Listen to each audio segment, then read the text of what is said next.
Spicy and tasty వంకాయలు చేసుకోవడానికి నూనె వేడెక్కిన తర్వాత మినప్పప్పు, ఆవాలు, జీలకర్ర వేసి పోపు వేసుకోవాలి. పోపు వేగిన తర్వాత అందులో ఆలు, ఆనియన్, కరివేపాకు వేసుకోవాలి. ఆలు సగం మగ్గాక అందులో వంకాయలు కట్ చేసి వేసుకోవాలి. వంకాయలు కూర పోపు వేసిన తర్వాతే కట్ చేసుకోవాలి, లేదంటే కనరెక్కుతాయి. దానివల్ల కూర చేదవుతుంది. వంకాయలు వేసిన వెంటనే పసుపు, ఉప్పు వేసుకోవాలి.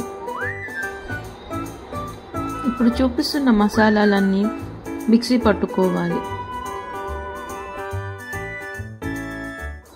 ఈ మసాలాని కూరలో వేసి కలుపుకొని కొన్ని నీళ్లు పోసి మూత పెట్టుకోవాలి. మధ్య మధ్యలో కలుపుతూ చిన్న మంటపై కూర ఉడికించుకోవాలి. అంతే, టేస్టీ అండ్ స్పైసీ వంకాయ ఆలు రెడీ. వంకాయ ఆలుతో పాటు చింతకాయ పచ్చడి కాంబినేషన్ బాగుంటుంది, పుల్ల పుల్లగా.